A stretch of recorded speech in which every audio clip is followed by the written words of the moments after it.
cinta itu seneng untuk ketemu, bahkan cari-cari alasan biar ketemu terus. Ya itu berarti ada kemungkinan mahabbah. Terus mengutamakan apa yang dicintai Allah atas apa yang dicintainya. Itu kalau objeknya Allah, kehendak Allah duluan. Jadi kalau sama orang misalnya, kamu tidak mikir kamu suka baju warna apa. Jadi itu mendahulukan yang dicintai daripada dirimu sendiri. Itu tanda-tanda cinta. Jadi Allah sukanya gimana? Kamu malam sih sukanya tidur, tapi Allah suka loh kalau hambanya bangun sepertiga malam terakhir dan kamu bela-belain bangun HP-nya. Ya, jadi kehendak Allah. Makanya kan ada cerita sufi itu, suatu ketika naik kapal di laut, ada badai. Semua orang panik kecuali sufi ini, tenang, ndak kacau. Ya, orang-orang marah, sampai ini sufi mbok berdoa biar badainya reda. Katanya sufi ini, kalau Allah menghendaki ada badai, ya biar aja. Emangnya kehendakku sama kehendaknya Allah menang siapa? Ya tetap menang kehendaknya Allah. Ya kita terima aja, enggak apa-apa. Mati kan sudah waktunya. Sakit ya berobat, kan gitu aja toh. Biar aja Allah menakdirkan apa. Ya nanti ceritanya justru karena kepasrahan ini, terus yang lain juga ikut pasrah, akhirnya badainya reda. Karena Allah juga tidak tega kan. Orang sudah, wah sayang sekali padaku, ya aku juga sayang padamu. Badainya reda. Oke, jadi kepentingannya didahulukan. Terus yang ketiga, selalu ingat pada Allah, memperbanyak zikir pada Allah. Itu tanda-tanda cinta. Kalau cinta kok nggak selalu ingat dia, omong kosong, berarti nggak cinta. Terus suka kalau berduaan. Kalau sama Allah namanya berkholwat, munajat. Munajat itu ngobrol sama Allah. Atau membaca kitabnya. Jadi kitabnya menurut kamu jadi penting, karena membaca kitab itu mengingatkan kamu pada dia.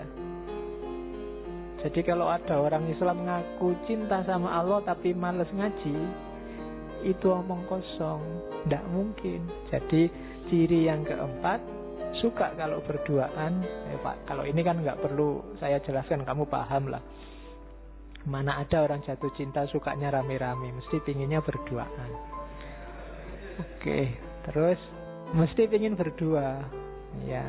Dan agama kan wanti-wanti, kalau bukan kholwat sama Allah loh ya, kalau laki-laki perempuan berdua, yang ketiga setan. Oke, terus yang kelima, tidak menyesal kehilangan apapun asal Allah masih ada. Tidak menyesal berkorban apapun asal Allah ridho. Itu ciri yang kelima. Kalau masih apal sampai jumlahnya detail, itu belum cinta, masih negosiasi, masih dagang. Ya, masih belum. Kok masih ingat, masih ngungkit-ngungkit, itu belum cinta. Masih ngitung apa yang hilang. Orang jatuh cinta itu tidak menyesal kehilangan apapun asal masih bersama dengan yang dicintai. Yang keenam, menikmati ketaatan, tidak merasa berat atau keberatan. Yang dicintai ingin apapun, memerintahkan apapun, dijalani dengan senang. Bahkan tidak cuma senang, ditambah-tambahi. Itu karena ada cinta di situ. Allah nyuruhnya cuma 5 waktu wes yang wajib, yang sunnah monggo ditambahi sekuatnya. Kamu tambahi sebanyak-banyaknya, tidak berat, tidak keberatan. Itu namanya cinta, tidak nawar. Kalau tidak cinta, jangankan itu, yang wajib-wajib aja kamu sambat. Terus yang ketujuh, bersikap lembut dan sayang pada semua makhluknya Allah. Orang yang cinta pada Allah tidak mungkin benci pada makhluknya Allah, siapapun itu. Kenapa? Karena makhluknya Allah ciptaannya Allah semua, ya kan? Dicintai juga. Jadi kalau kamu merasa cinta pada Allah kok membenci makhluknya, itu hati-hati, jangan sampai diputus oleh Allah. Karena ya Allah menciptakan dengan segala karakter dan gayanya. Itu kan sesuai kekuasaannya. Terus yang ke-8, ada takut, ada berharap. Kalau cinta tidak ada khauf, tidak ada roja, biasanya tidak utama dan tidak sempurna. Jadi ada harapan. Jadi berharap sama Allah tapi juga ada takutnya.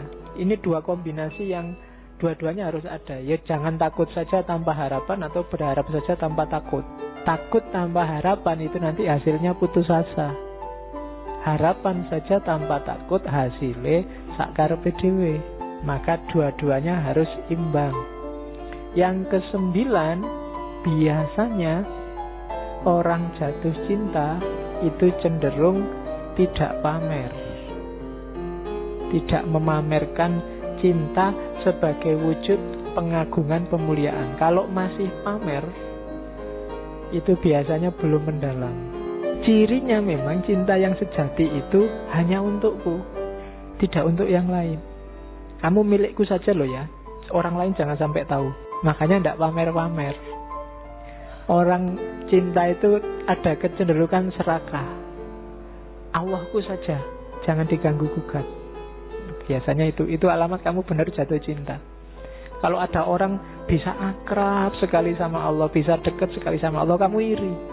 Aku nggak bisa sedekat itu ya. Itu sebenarnya ada benih cinta di hatimu sama Allah. Kalau enggak ya berarti enggak. Kalau ada orang bisa sedalam itu sama Allah, bisa sampai nangis-nangis sedalam itu, kamu ala biasa aja, nggak lebay. Oh ya berarti kamu enggak ada rasa sama Allah. Orang cinta itu biasanya cemburu kalau ada yang lain akrab sama yang dicintai. Makanya ciri yang ke-9 cenderung disembunyikan. Biar apa? Biar milikku saja. Jadi banggalah, kebalikannya yang tadi ya. Husnudzonlah, sebenarnya dia ingin kamu jadi miliknya saja. Oke, terus yang terakhir, cirinya cinta adalah senang dan ridho pada yang dicintai.